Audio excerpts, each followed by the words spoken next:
অভিভাবক আমাদের অত্র এলাকার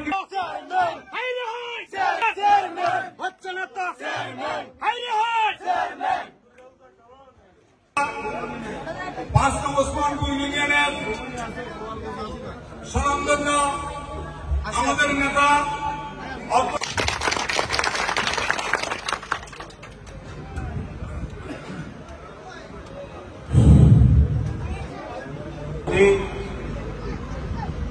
সনাতন ধর্মের জলদাস পাড়ার ভাই ও বোনেরা, বিএনপির সম্মানিত নেতৃবৃন্দ এসেছি, আর আমাদের দলের ভারপ্রাপ্ত চেয়ারম্যান জনাব তারেক রহমান আপনাদেরকে শুভেচ্ছা জানিয়েছে। ওনার শুভেচ্ছাটা আপনারা গ্রহণ করুন।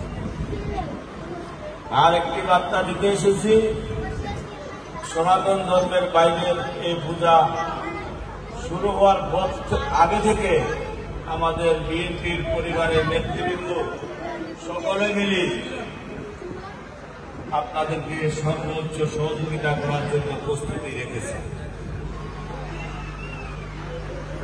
তো এই খোঁজখবরটা নেওয়ার দরকার কি ছিল? কেন আপনাদের খোঁজখবর নিতে আসছে? আপনারা কেমন আছেন? সনাতন ধর্মের বাইরে পাড়ার মা বোনেরা কেমন আছে? ভালো সবাই। পূজা কেমন হচ্ছে? আনন্দ উৎসব আছে না?